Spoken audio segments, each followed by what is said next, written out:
Bismillahirrahmanirrahim. Allahumma sholli ala Sayyidina Muhammad wa ala ali Sayyidina Muhammad. Assalamualaikum warahmatullahi wabarakatuh.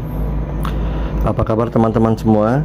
Semoga hari ini dan seterusnya ya dalam keadaan sehat walafiat dan juga keberlimpahan dan banyak rezeki, menjadi sukses, selalu dimudahkan urusannya oleh Allah Subhanahu wa taala. Amin amin ya rabbal alamin. Teman-teman yang dirahmati Allah,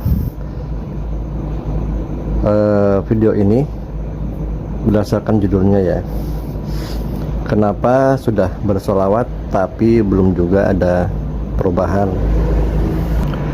atau kata lain keajaiban ya. Jadi teman-teman perlu diketahui juga bahwa keajaiban itu sebenarnya sudah ada sejak lahir ya. Jadi manusia itu sebenarnya sudah ajaib. Kita bisa sholawat, bisa sholat, bisa zakat, kemudian bisa ibadah-ibadah yang lain. Itu sebenarnya keajaiban. Jadi nggak perlu lagi dicari keajaiban itu, karena sudah ada sejak lahir. Nah tapi pertanyaannya, kenapa hidupnya masih seperti ini? Padahal sudah mengerjakan amalan-amalan, ibadah-ibadah wajibnya sudah. Nah itulah keajaiban itu datang, bisa terasa ya, itu dengan kesadaran. Jadi keajaiban itu sebetulnya sudah ada, dan yang menolak keajaiban itu hanya ada di dalam pikiran dan hati sebenarnya.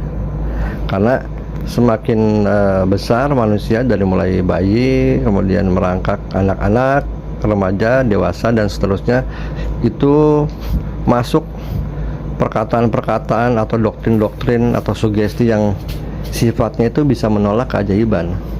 Jadi seolah-olah keajaiban itu tidak ada atau belum mendapatkannya.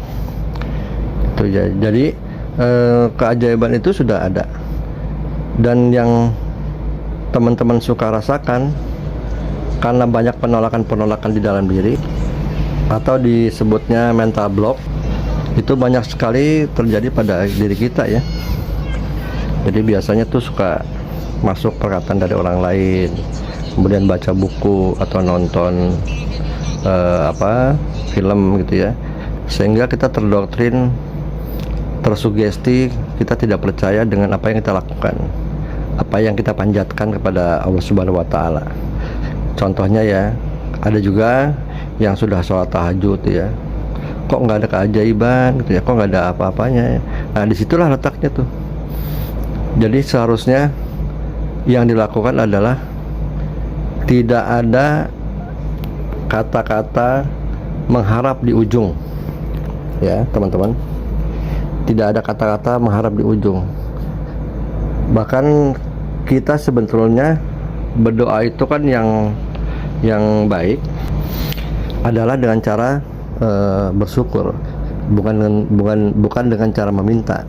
Bukan berarti meminta kepada Sang Pencipta itu tidak baik, bukan. Tapi lebih powerful lagi kalau kita bersyukur apa yang sudah kita dapatkan dari Tuhan, dari Allah Subhanahu wa taala. Nah jadi setelah kita melakukan ibadah-ibadah, terutama kita membahas tentang sholawat ya, setelah kita membaca walaupun cuma satu kali, tapi di ujungnya harus kita lepas, kita pasrahkan sama yang bisa ngatur. Kan yang bisa ngatur cuma Allah doang.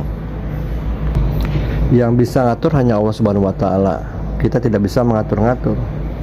Bahkan untuk mengatur diri aja kita sebenarnya tidak bisa. Tapi terkadang kita pengen ngatur nih, baca sekian kali, sekian ribu, pengen dapat kekayaan misalnya, pengen dapat pendapat ini, pendapat itu ya.